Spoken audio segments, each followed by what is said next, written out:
মুর্শিদ বেনে খোদা মিলে না তোমরা জানো না, মুর্শিদ বেনে খোদা মিলে না। মুর্শিদেরই খেদমত গো করলে আল্লাহ নবীর দিদার মিলে গো। এ কথাটা মসনবীর বল না তোমরা জানো না, মুর্শিদ বিনে খোদা। মুরাক্কাবা মুশাহাদার মধ্যে গিয়া দেখতেছি আমার মুরিদ হজ করতে গিয়ে আরব সাগরে বিপদের মধ্যে পড়ে গেছে। জাহাজটা ডুবে যাবে, ভক্ত মুরিদ মারা যাবে। আমি ভারতের থানাবুন থেকে একটা লাফ দিছি, আরব সাগরে গিয়া নামছি। সুবহানাল্লাহ। ভারতের থানাবুন থেকে আরব সাগর কয় মাইল বলতে পারবেন? জি, হাজার হাজার মাইল, হাজার হাজার মাইল দূর দূরান্ত আরব সাগর। হাজী এমদাদুল্লাহ মুহাজির মক্কি ভারতের থানাবুন থেকে একটা লাফ দিছেন। হাজার হাজার মাইল পথ অতিক্রম করে তিনি আরব সাগরের মধ্যে গিয়া নামছেন। সুবহানাল্লাহ বলেন। দেওবন্দের একজন বড় আলেম রশিদ আহমদ গাঙ্গুহি ফতোয়ায়ে রশিদিয়ার মধ্যে লিখেছেন, আল্লাহর অলিগণ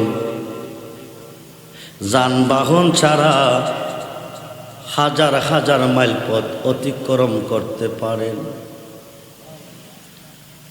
আরব সাগরে নামছেন, জাহাজটা কাঁধে করে মক্কার কিনারে বেরাইছেন। বিপদ থেকে মুরিদকে বাঁচিয়ে আসছেন। ওই দিন এই লঙ্গিটা আমার পরনে ছিল। আরো আসতে কোন, আরো আসতে কোন। বন্ধুরে, আল্লাহর ওলি সাহায্য করার ক্ষমতা আসেনি, আসেনি, আসেনি, বিশ্বাস আসেনি। দুই পাতার মোল্লা কজা করে আল্লাহ করব, ওলি করব কি, পীরে করব কি। মৌলানা রুমি কই, মুর্শিদ বেনে খোদা মিলে না তোমরা জানো না, মুর্শিদ বেনে খোদা মিলে না। মুর্শিদেরই খেদমত গো করলে আল্লাহ নবীর দিদার মিলে গো। এ কথাটা মসনবীর বল না তোমরা জানো না, মুর্শিদ বিনে খোদা শুধু সাহায্য করতে পারে তা না। চট্টগ্রামের জমিনে শুয়ে আছেন হযরতে আমানত শাহ, আমানত শাহ রহমাতুল্লাহি আলাইহি। উনি কি করেছেন? জজকোর্টে জজ সাহেব বিচার করেন। আমানত শাহ পাশনে দাঁড়িয়ে দাঁড়িয়ে মাথার উপর বাতাস করেন। কেসের উপরে কেস আসতেছে, বিচার চলতেছে। একদিন একটা কেস, একটা ধনী মানুষ গরিব মানুষের বাড়িটা জাল দলিল বানাইছে। জজ কোর্টে গিয়া দলিল হাজির করছে। জজ সাহেব,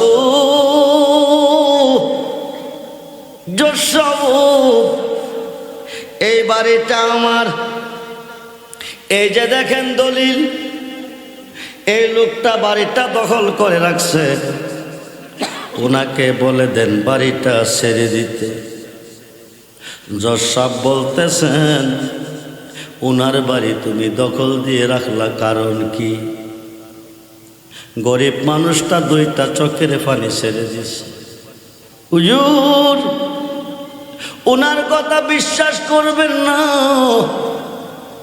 উনি জাল দলিল বানাইয়া আমার বাড়ি দখল দিতে চাই। হুজুর গো, আমার নামে অরিজিনাল দলিল আছে। জজ সাহেব বলতেছেন, মুখের কথা আমি মানি না, দলিল চাই। আইন চলে আইনের গতিতে, তোমার কাছে দলিল থাকলে তুমি দলিল দাও। গরিব লোকটা বলতেছেন, আমাকে 3 দিন সময় দাও। কয়দিন? জোরে কোন, জোরে কোন। 3 দিন সময় দাও। জজ সাহেব বলতেছেন, 3 দিন কেন?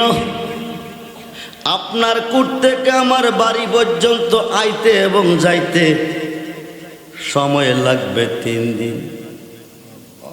আমাকে 3 দিন সময় দেন, দলিল আমি হাজির করব। বন্ধুরে, জজ সাহেব বলতেছেন, আমি 3 দিন তোমাকে দিতে পারবো না। আগামী দিন 10টা পর্যন্ত তোমাকে সময় দিছি। এই 10টার ভিতরে দলিল দেখাবে, তুমি রায় পাবে, নতুবা যিনি দলিল দেখাবে তিনি রায় পেয়ে যাবে। গরিব মানুষটার খানা পানি নাই, ঘুম নিদ্রা নাই। রাত্র প্রভাত কবে 10টা বেজে যাবে, দলিল লোকটা দলিল দিয়ে জায়গাটা নিয়ে যাবে। কিছুতেই সম্ভব না। 3 দিনের পথ অতিক্রম করে দলিল কোর্টে হাজির করা সম্ভব না। কি করবে? টেনশনে পড়ে গেছে। যে মানুষটা জজ সাহেবের মাথায় বাতাস করেছে, এই মানুষটা জজ সাহেবের প্রিয় মানুষ। ওনার কাছে রিকোয়েস্ট করে দেখি 3 দিনের সময় নি পাই। উনি যদি বলে আমাকে জজ সাহেব 3 দিনের সময় দিবে। রাত্র গভীর হয়ে গেছে। আমানত শাহ রহমাতুল্লাহি আলাইহি ঘরের দরজায় গিয়া বসছে। কানতে কানতে কানতে কানতে রাত্র প্রভাত হয়ে গেছে। রাতের 3টা যখন বেজে গেছে, আমানত শাহ ঘুম থেকে জাগ্রত হয়েছে। ঘর থেকে বের হলো উজু করার জন্য, তাহাজ্জুদের নামাজ পড়বে। বের হয়ে দেখে গরিব মানুষটার কান্না দরজাটা ভিজে গেছে। কিরে বাবা, কি এইখানে বসে বসে তুমি কাঁদতেছ? কারণ কি?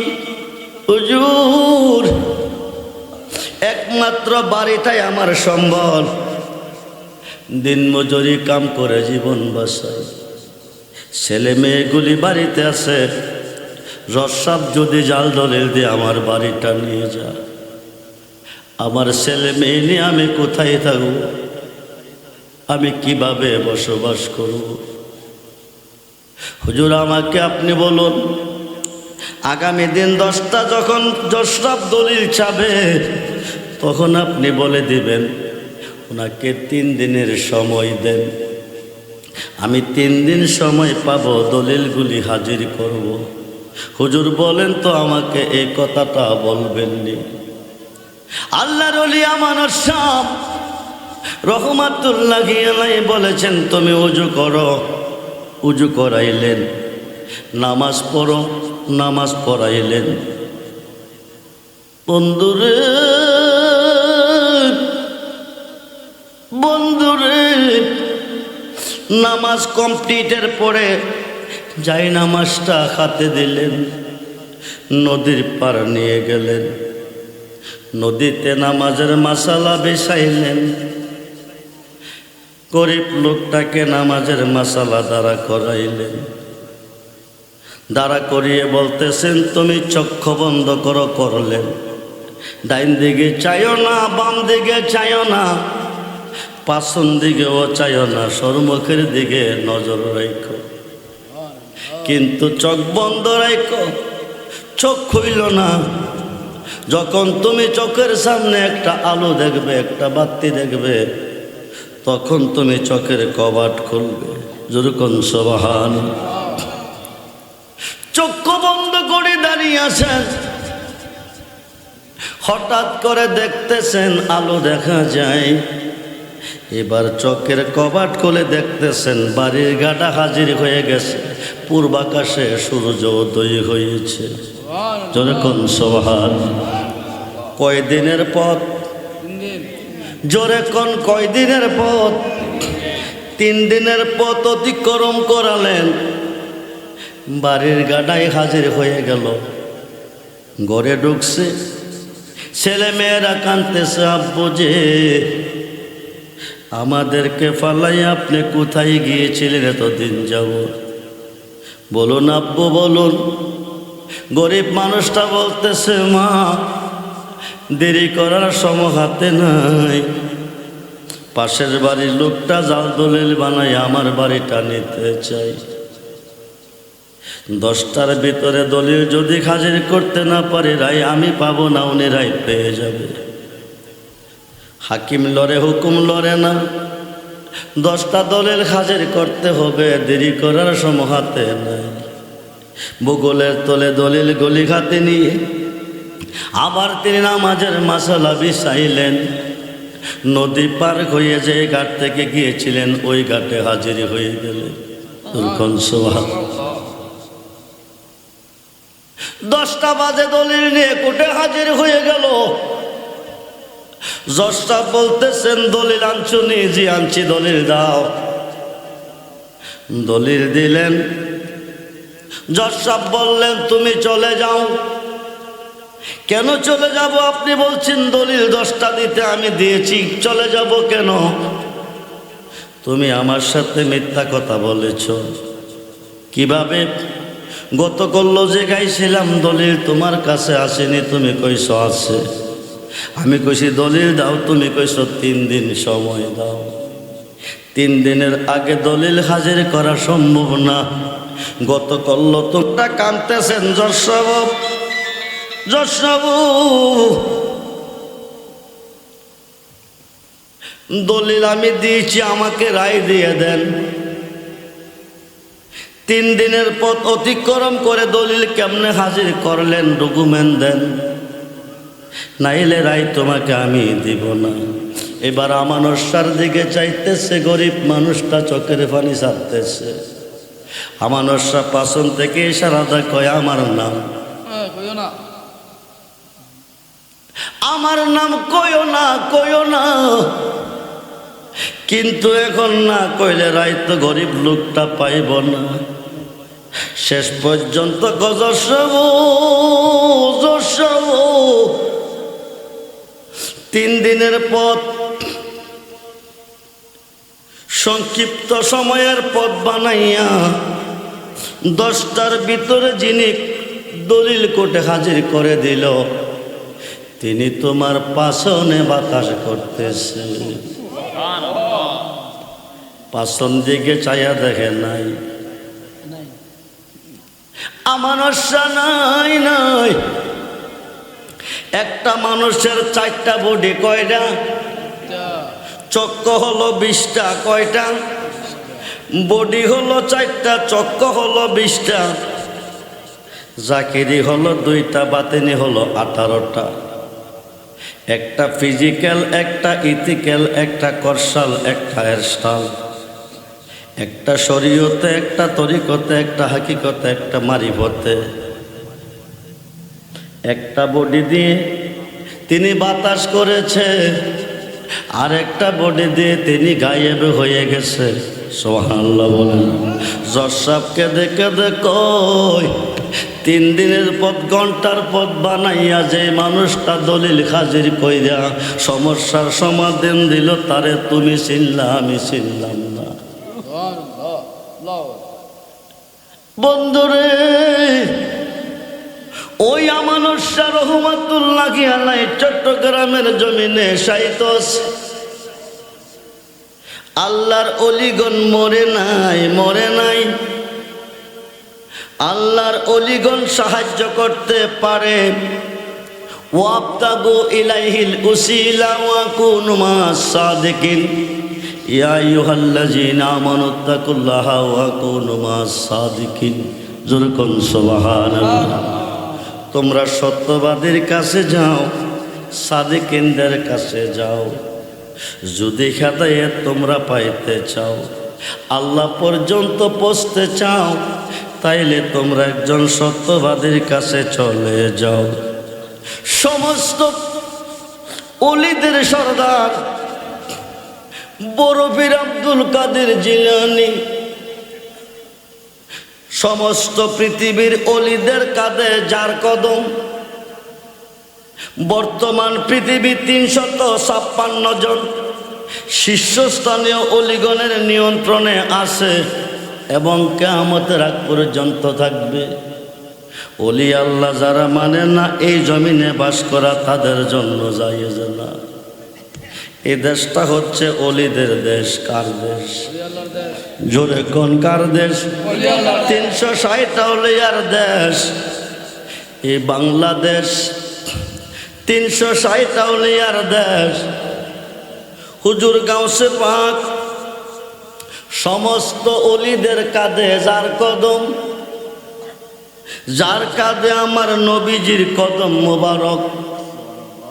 মুর্শিদের নামের দোহাই দিলে কঠিন বিপদ থেকে মুক্তি পাবে।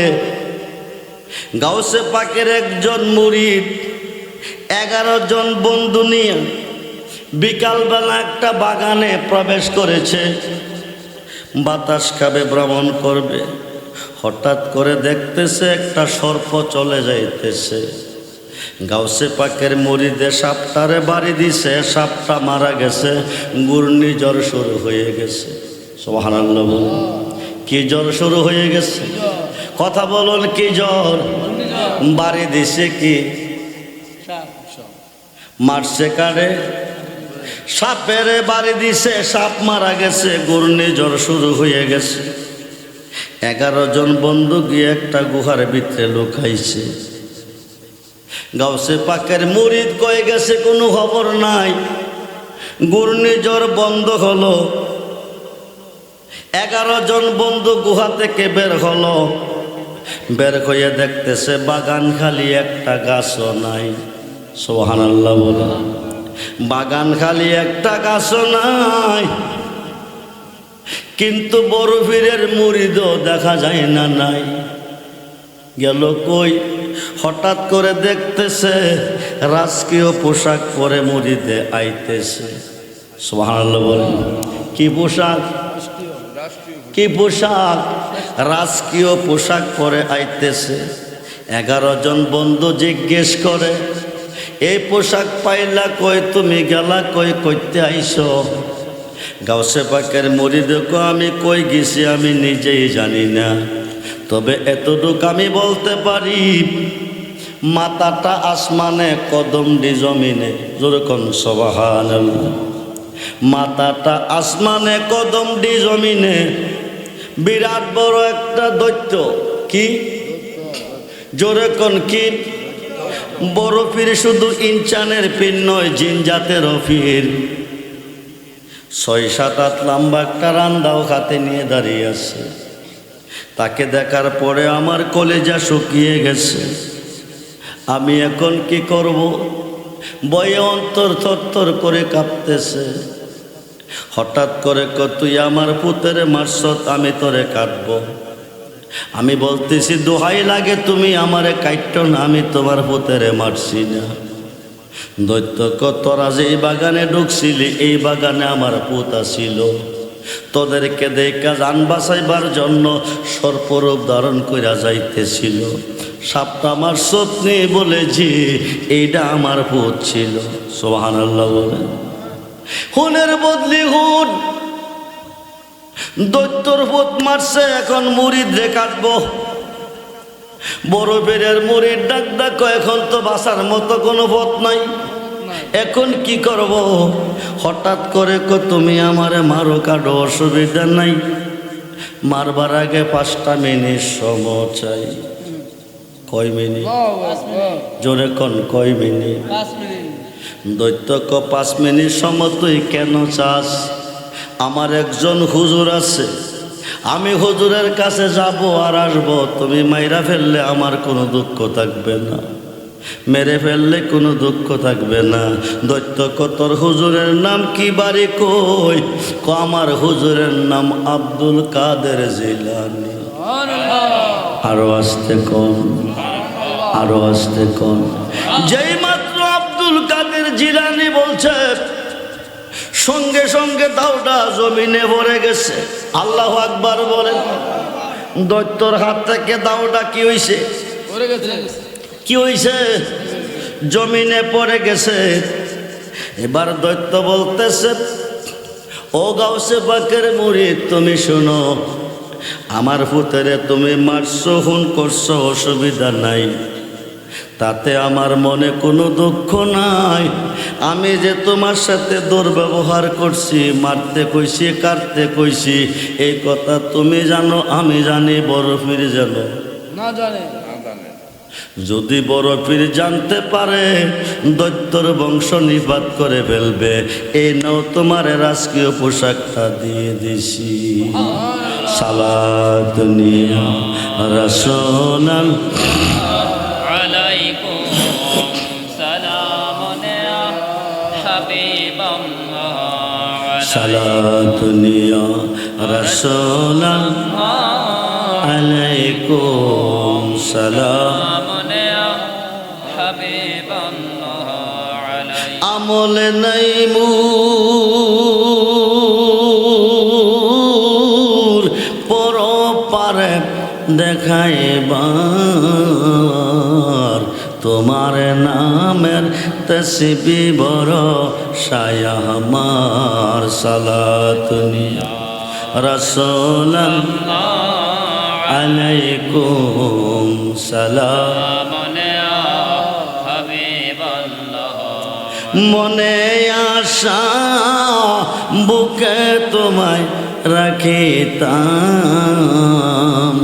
মদিনার মাটি যদি হইতাম। সালাত নিয়া প্রাণ হলে আলাইকুম হাবিবাল্লাহ। সাধ্য নাই মুর যাইতে তোমার দ্বারে, বেদনারে সুর পৌঁছাইব কি করে। সালাত নিয়া রাসূলান আলাইকুম সালাম হাবিবাল্লাহ। কুমিল্লাবাসীর জীবন ধন্য। বাক্কাবাসী মক্কা পাইল নবীজির কারণে, ইয়াসরাবাসী মদিনা পাইল নবীজির কারণে। বাক্কা মক্কা হলো নবী নাম রেখেছে, এসরা মদিনা হলো আমার নবী নাম রেখেছে। এই কুতুবনগর নামটা বাবা রেজবি দিয়েছে। ঠিক কিনা? জোরে বলুন ঠিক কিনা? রেজবি বাবার কাছে বায়াত হয়েছ, মুরিদ হিসাবে দাবি করতেছ, কিন্তু ভক্তি বিশ্বাস নাই অন্তরে। ভক্তি নাই রে বন্ধু। যদি বাবার প্রতি ভক্তি বিশ্বাস থাকতো, বাবা কইছে ভক্তি এ মুক্তি, আজকে কুমিল্লার মানুষ এই মাহফিলে প্রেজেন্ট থাকতো। জোরে কোন ঠিক কিনা? যিনি রক্তের বিনিময়ে পেয়েছি ইমান ও ইসলাম, সত্য পথের সন্ধান, তিনি বা জামানার মুজাদ্দিদ মহিউসুন্নাহ বাবা রেজবি মাওলা। ঠিক কিনা বন্ধুরে? 320 জন অলিদের সমাগমে হুজুর গাউসে পাক বাগদাদের মসজিদে শুক্রবার দিন খুতবা দিতে গিয়ে বলতেছে, কাদামি হাজিহি আলা রাকাবাতে করলে অলিল্লাহ। জোরকন সুবহানাল্লাহ। গাউসে পাকের যুগে অলি ছিল 320 জন। কয়জন? গাউসে পাকের যুগে আল্লাহ পাকের পক্ষ থেকে বেলায়েত প্রাপ্ত অলি ছিল 320 জন। বর্তমান পৃথিবী আছে 356 জন। এই 320 জন অলির সমাগমে গাউসে পাক বলছেন, কাদামি হাজিহি আলা রাকাবাতে করলে অলিল্লাহ। সমস্ত অলিদের কাঁধে আমার কদম। সুবহানাল্লাহ বলে। 320 জনের মধ্যে 318 জন গাউসে পাকের কদমের নিচে কাজ ছেড়ে দিছে। বাকি রইল কয়জন? 2 জন। একজন কাদামি আলা রাহাসুয়াইনি, আমি রাখছি আমার চোখ এবং মাথার উপর। সুবহানাল্লাহ বলে। 318 জন ওলি গাউসে পাকের কদম রাখছে তাদের কাঁধের উপর, একজন রাখছে চোখ এবং মাথার উপর। সঙ্গে সঙ্গে গাউসে পাক আন্তা সুলতানুল হিন্দ, তুমি হিন্দুস্তানের ওলিদের সুলতান। সুবহানাল্লাহ বলেন। এই মানুষটা হলো হিন্দের ওলি, হাজা গরিবে নেওয়াজ। বলুন না সুবহানাল্লাহ। বাকি রইল কয়জন? বাকি রইল কয়জন? একজন। ওনার বাড়ি হলো আফ্রিকার আজমে। উনি গাউসে পাকের কদম কাঁধে নিতে রাজি না। আল্লাহর ওলিকে সম্মান না করলে রাজাল কি আসে? একজন রাজি না। গাউসে পাক তাকে সাসপেন্ড করলেন। সুবহানাল্লাহ বলেন। কি করলেন? বেলায়েতের দপ্তর থেকে তাকে সাসপেন্ড করে দিলেন। সেই পাওয়ার আমার আল্লাহ গাউসে পাকের দিয়েছেন। বলুন সুবহানাল্লাহ। এখন তিনি ওলি নয়, পাবলিক হয়ে গেল। পাবলিক হয়ে গিয়ে এক খ্রিস্টানের বাড়িতে চাকরি করে। কার বাড়ি? জোরে কর। কার বাড়ি? কার বাড়ি? আসিল কি? ওলি। আসিল কি? হইল পাবলিক। কি হইল? কি হইল? কে বানাইল? বরফির। কে বানাইল? বরফির। অপরাধ কি? গাউসে পাকের কদম তাদের কাঁধে, তার কাঁধে নিতে রাজি না। সাসপেন্ড করে দিল। এখনো ভাই কি? খ্রিস্টানের বাড়িতে গিয়ে কাজ করে খিঞ্জির চড়াই। নাউজুবিল্লাহ বলুন। খিঞ্জির চিনেননি? সামাররা মেথর রাখা শুকর। শুকর কি চড়াইতেছে? শুকর চড়াইতেছে। লোকটা আসিল কি? ওলি ছিল। কি ছিল? হইল কি? পাবলিক। কাজ করে কি? শুকর চড়া। অপরাধ? গাউসে পাকের কদম কাঁধে নিতে রাজি না। শুকর চড়াইতেছে। শুকর একটা বাচ্চা দিছে। কি দিছে? বাচ্চা দিছে ময়দানে। মালিকে হুকুম করছে বাচ্চাটা নিয়ে আসো বাড়িতে। আসার পথে একটা নদী পার হইতে হবে। কি নদী? এখন বাচ্চা তো নদী পার হইতে পারবে না। যদি বাচ্চাটা মারা যায় মালিক তার কাছে কফিয়ত চাবে। মালিকরে মন খুশি রাখতে বাচ্চাটারে বাঁচাইতে গিয়া কাঁধে নিছে। নাউজুবিল্লাহ। কই দিছে? বাবা রেজবি একটা কাগজের মধ্যে নামটা লিখে দিছে। জন্মের পরে এই নামটা তুমি রাখিও। 10 মাস পরে জন্ম নিল ছেলে, নামটা পাইল কাগজে ছেলের। সুবহানাল্লাহ। 10 মাস পরে সন্তানটা জন্ম নিল মেয়ে, হাই কাগজটা হলে নামটা পাইল মেয়ের। রুহ জগতে সন্তানটা রয়েছে, দেহ জগতে আসার 6 দিন অথবা 7 দিন পরে নামটা নির্ধারিত করে রাখবে। রুহ জগতে থাকতে বাবা রেজবি নামটা দিয়েছে। সুবহানাল্লাহ বলেন। দিছে কি দেয় নাই? আরে দিছে কি দেয় নাই? নারায়ে তাকবীর, নারায়ে রিসালাত, নারায়ে গাউসিয়া, আহলে সুন্নাত ওয়াল জামাত, রেজবিয়া দরবার শরীফ, রেজবিয়া দরবার শরীফ। সকলে বলুন মারহাবা। বাবা রেজবিকে যারা চিনছে তারা সর্বধনের ধনী হয়ে গেছে। ইহকালে ধনী, পরকালেও।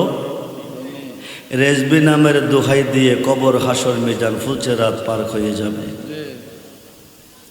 রেজবি নামের দোহাই দিয়ে।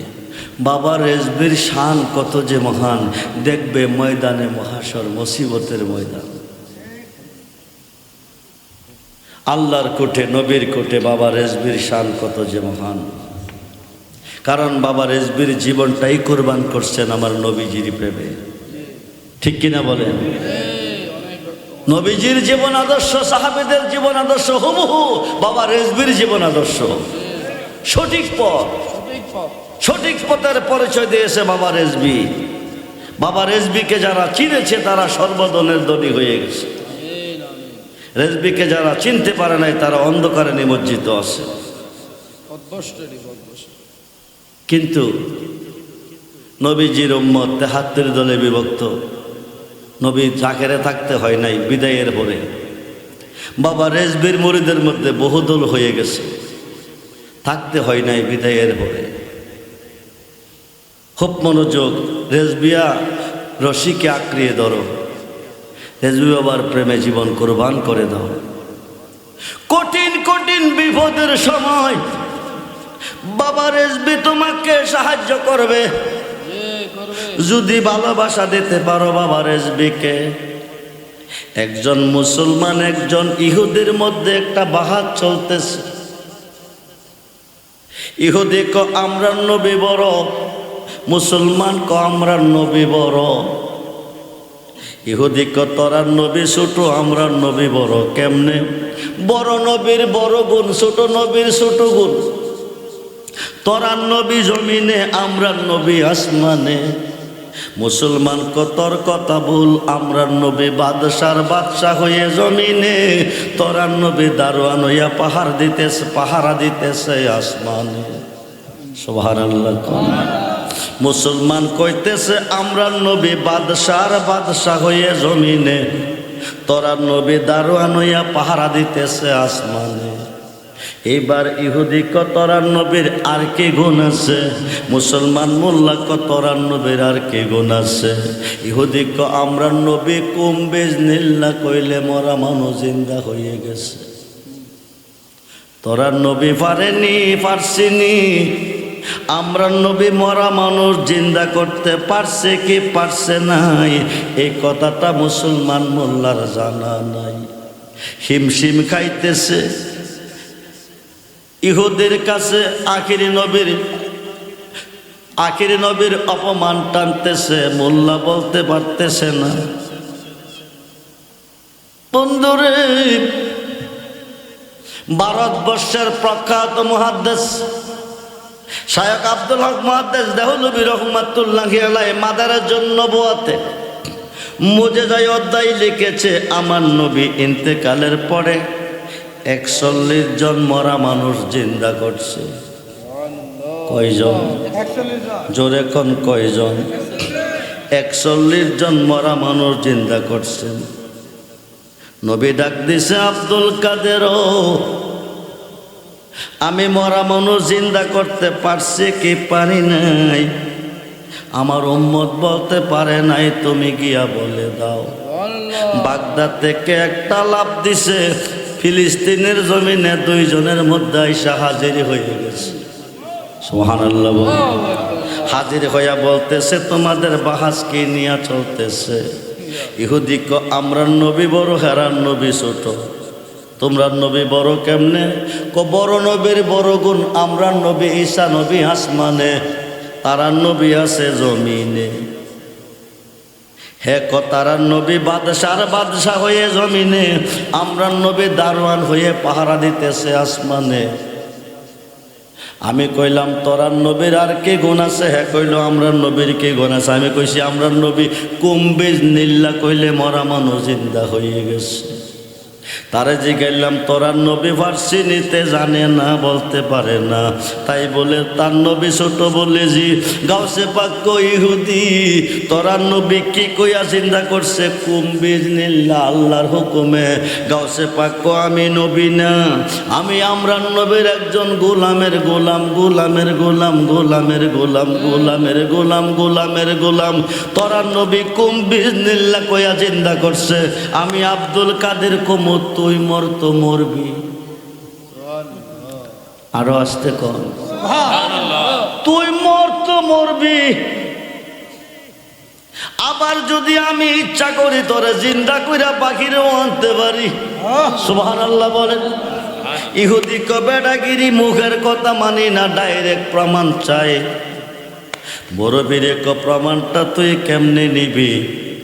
একটা মরা মানুষের কবরের পার তোমার নেমো, তুমি জিন্দা কইরা দেখাইবা। বড় ভিড়ে ঠিক আছে তুই লইয়া যা। ফিলিস্তিন বিশাল বড় ইহুদিদের কবরস্থান, একটা কবরের পার নিয়ে দাঁড়া করাইছে। কবরের পাশে একটা সাইনবোর্ড আছে, লেখা আছে এই মাইয়েতের মৃত্যুর বয়স চলতেছে ৬,০০০ বছর। আরো আসতে কম, কত হাজার বছর? লোকটা মারা গেছে কত বছর আগে? ৬,০০০ বছর আগে। এইবার ইহুদি বেড়া হইলে এই মানুষটা জিন্দা কইরা দেখাও। হুজুর গাউসে পাক ডাইন খাতটা কবরের পার রাইখা ক বাবাজি তুমি কে আসো কবরে বাকিরে আসো।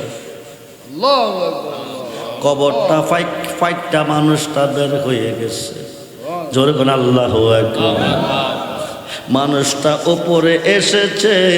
আল্লাহর অলিগণে কি পারে রে বন্ধু, বাবা রেজবি কি না পারছে, বাবা রেজবি কি খেলা দেখাইছে। যারা চিনছে বুঝছে বাবা রেজবি তারা সর্বধনের ধনী হয়ে গেছে।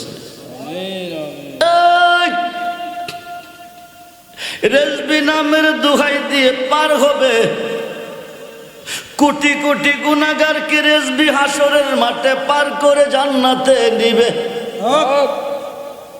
বুখারী শরীফের সরার মধ্যে এসেছে ইয়াশফাউ ইয়াউমাল কিয়ামাতে সিত্তাতুন, হাসরের মাঠে ৬ শ্রেণীর লোকের হাতে শাফায়াতের ভার দিবে, কোটি কোটি উম্মতকে পার করে জান্নাতে নিবে।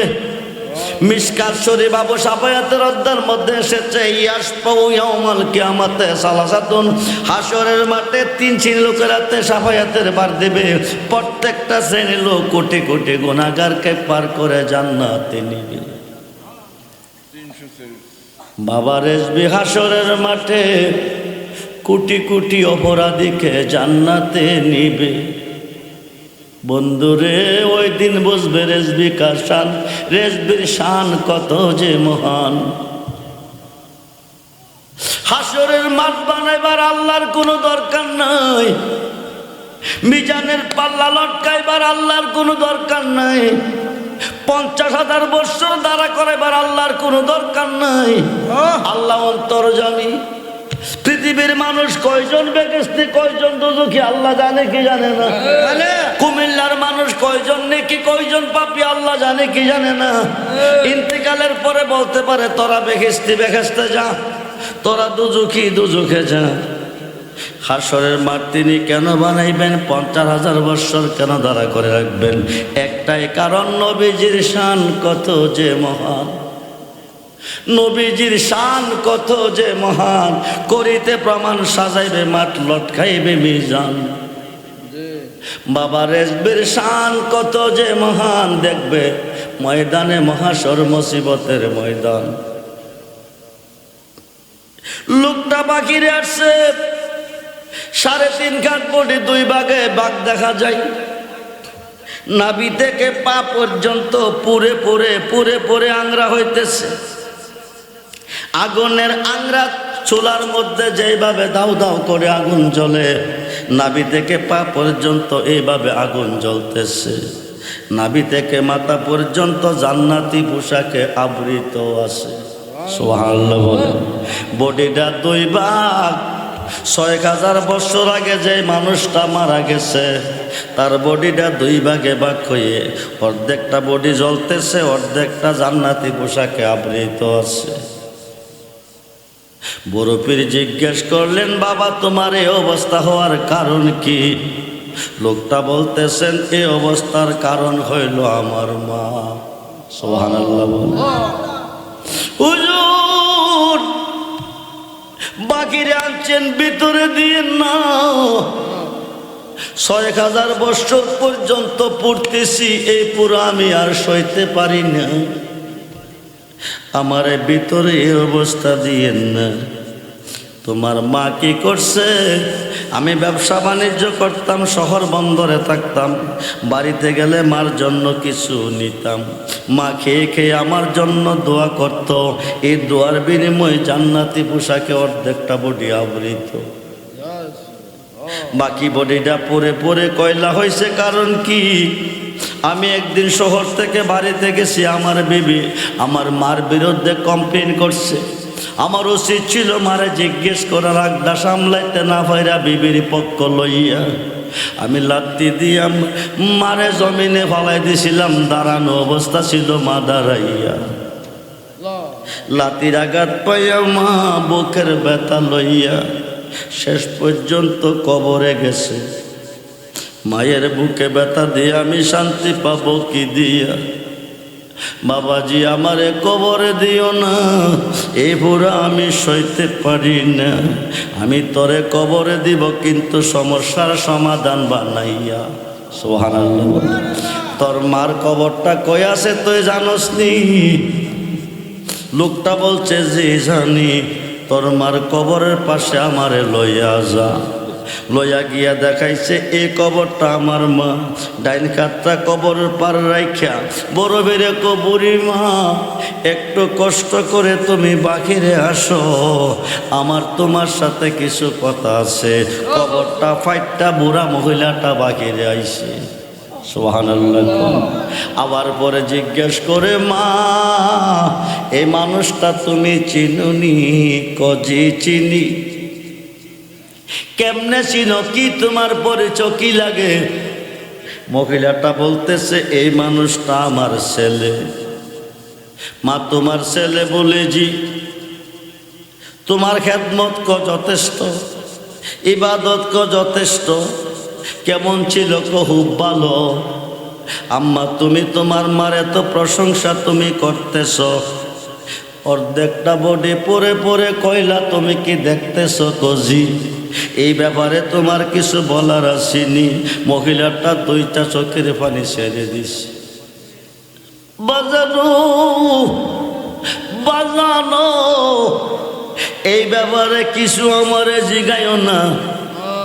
জিগাইলে আমি কোনো সমাধান দিতে পারবো না। মা কারণটা কি? আমি ঘরে দাঁড়িয়েছিলাম, আমি কোনো অপরাধ করি নাই। তার বিবি জানে তারে কানে কানে কি কইছে। ঘরের ভিতরে খামাইয়া দৌড় দিয়ে আয়া আমি ছিলাম দাঁড়াইয়া, বুকটার মধ্যে লাথি দিয়ে আমার দিছে জমিনে ফলাইয়া। ডাক্তার কবিরাজ দিয়া কত চেষ্টা করছি, বুকের ব্যথা ভালো হয় না। শেষ পর্যন্ত বুকের ব্যথা লইয়া আমি কবর আইছি। আমার পুতে শান্তি পাইব কি দিয়া? আম্মা গো আমি আব্দুল কাদের কই তোমার পুতের মাপ দিবানি? মহিলাটা ক সম্ভব না। বড় ফিরে ডাক্তার বুড়িমা কেমনে দিবা না দিবা? আমি আব্দুল কাদেরের আছে জানা। সুবহানাল্লাহ। এইবার বড় ফিরে নজর দিছে, পুরা বুড়িটা আগুন। আগুন হয়ে গেছে। এখন আর অর্ধেক বডি আগুন না, পুরা বডি আগুন। সুবহানাল্লাহ বলেন। এবার ডাক দিয়া গো বুড়িমা, মাপ দিলে দাও, না দিলে না, একবার তুমি তাকাও। এখন তাকাইয়া দেখতেছে অর্ধেক বডি আগুন না, পুরা বডি আগুন। ফুতেরে দেখা যায় না, শুধু আগুন দেখা যায়। মহিলাটা ডাক দেখো বাজানো, পৃথিবীর জমিনে কোনো মায়ের সামনে সন্তান এইভাবে পড়বে কোনো মা মানতে পারে না। আমি দোয়া করি বাবা, তুমিও দোয়া করো। দোয়া করি কথাটা মুখ থেকে বের হয়ে গেছে। পুরা বডির আগুন নিবা, জান্নাতি পোশাকে আবৃত হইয়া গেছে। যেরকম সুবহানাল্লাহ। মা পুত দুইজনকে হুজুর গাউসে পাক মুসলমান বানাইয়া আবার মুরিদ কইরা তাদেরকে কবরে ঢুকাইছে। আল্লাহর ওলি পারে কি পারে না? আরে ক্ষমতা আছে না নাই? নারায়ে তাকবীর, নারায়ে রিসালাত, নারায়ে গাউসিয়া, আহলে সুন্নাত ওয়াল জামাত, রেজবিয়া দরবার শরীফ। সবাই কয়েকবার ইসমে জাতের জিকির আইন লা আইন লা আইন লা আইন লা আইন লা আইন লা আইন। জওয়ান হলে আইন লা আইন।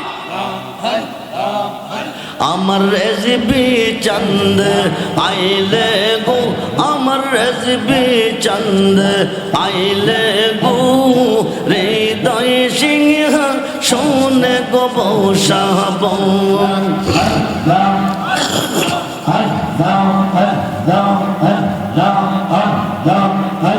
আমার রেজবি বাবা আইলে গো, আমার রেজবি বাবা আইলে গো, হৃদয় সিংহ শোনে গো বসাব। আল্লাহ আল্লাহ আল্লাহ আল্লাহ আল্লাহ আল্লাহ আসবে বলে প্রাণ রেজবি আশায় রইলাম সাইয়া গো, আমরা আশায় রইলাম সাইয়া গো, হৃদয় সিংহ শোনে গো বসাব।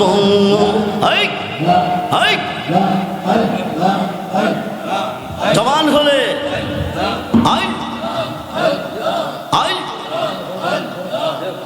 আমার রেজবি চন্দ আইলে গো, আমার দয়াল চন্দ আইলে গো, হৃদয় সিংহ শোনে গো বসাব।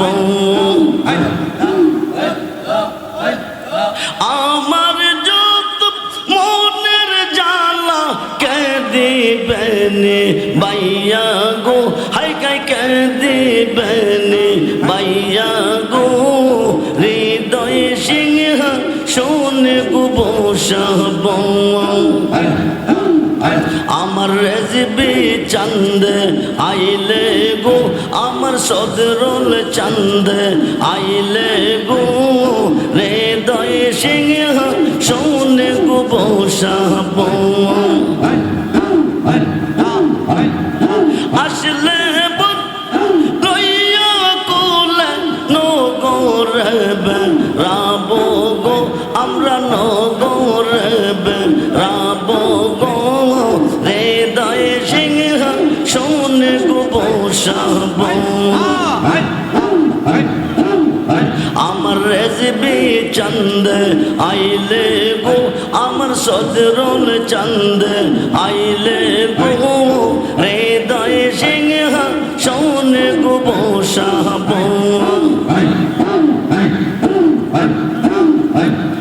বিদেশে প্রাণ সহবিলে কান্দিতে হই,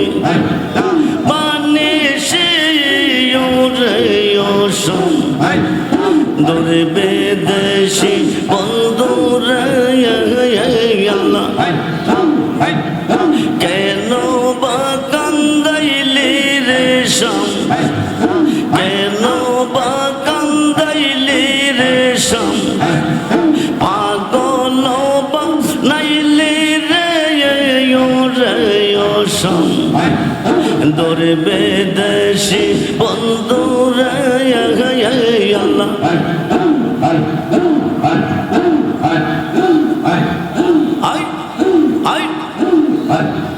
যত নেশা যাইলাম সজ্জা, যত নেশা যাইলাম সজ্জা, সখী গৌন দিল লজ্জা রে।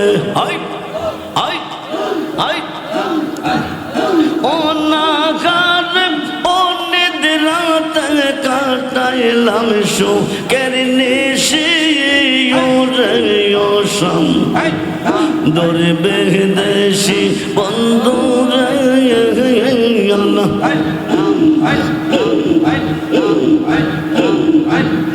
রাত রোয়াইনা নিশে কালে, রাত রোয়াইনা নিশে কালে, মনের আগুন দ্বিগুণ জ্বলে রে।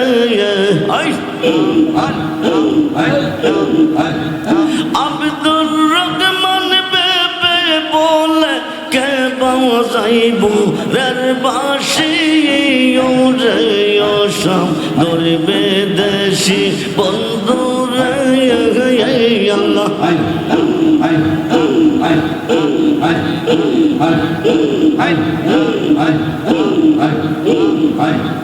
কেন বা কান্দাইলি রে শাম, পাগল বা নাইলি রে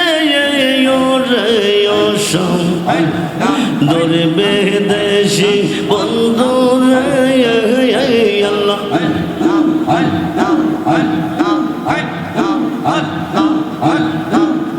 আমার রেজবে দয়াময়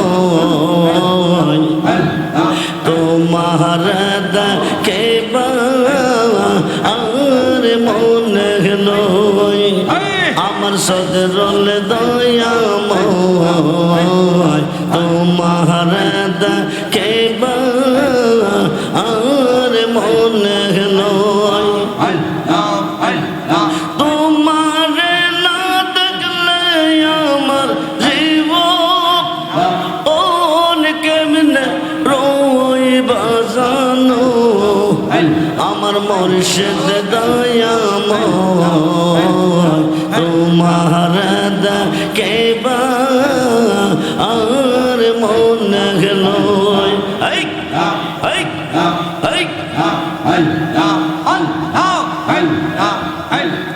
তামাম ডালে বৈশাখ রেজবে বাঙ্গু ও ডালে রাগা শিশুকালে প্রেম শিখাইয়া যৌবন ওন কালে দাগা বাজানো আমার রেজবে দয়াময় তোমার দেখে আর মনে লয় তামাম ডালে বৈশাখ রেজবে বাজাও রঙ্গের বাসি সুর শুনিয়া আমরা রে মন হইল ও উদাসী রেজবে আমার রেজবে দয়াময় তোমার দেখে আর মনে লয় লা ইলাহা ইল্লাল্লাহু মুহাম্মাদুর রাসূল সাল্লাল্লাহু আলাইহি ওয়াসাল্লাম। শেষবারের মতন আবার একটু সালাম জানাই ইয়া নবী সালাম আলাইহি। কোরআন কি তফসীর মদিনা খুদা কি তারিফ মদিনা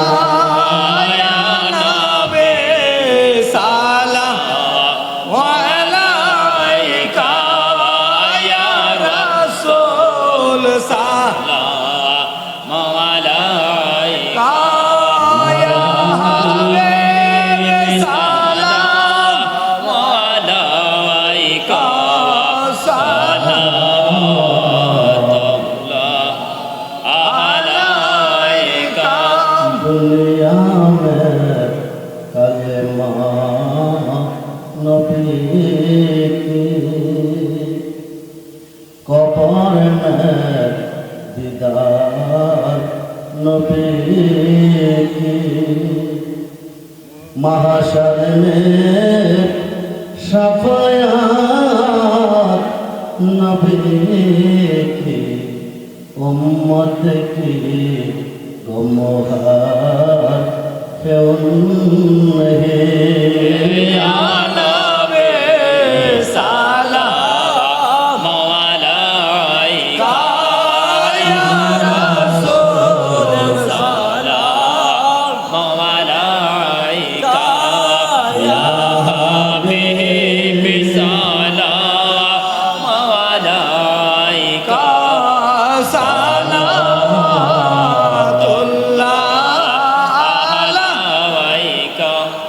नबीजी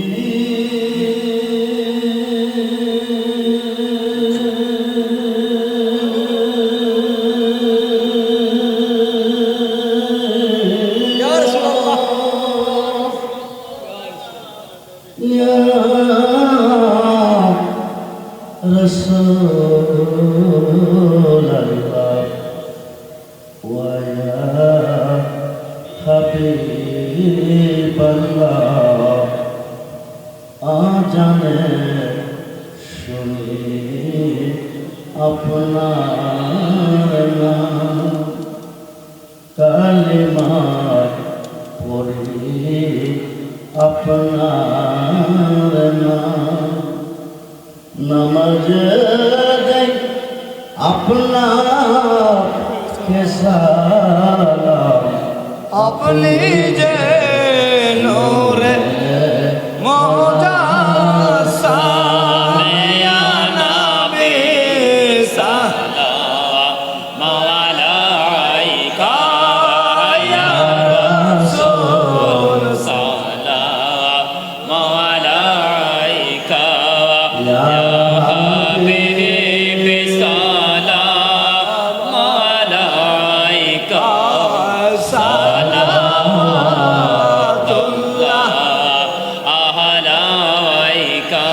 আপনার জন্যে সাজায় আছে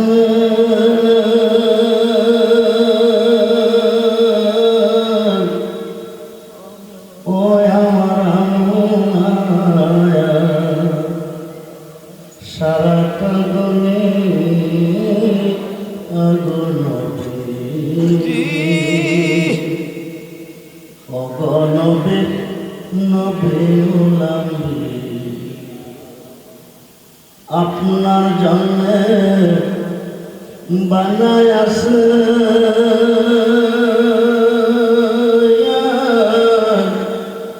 ও আমার আল্লাহ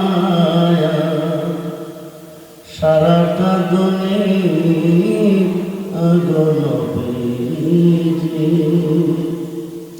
অগণবে সায়েদুলাম্বি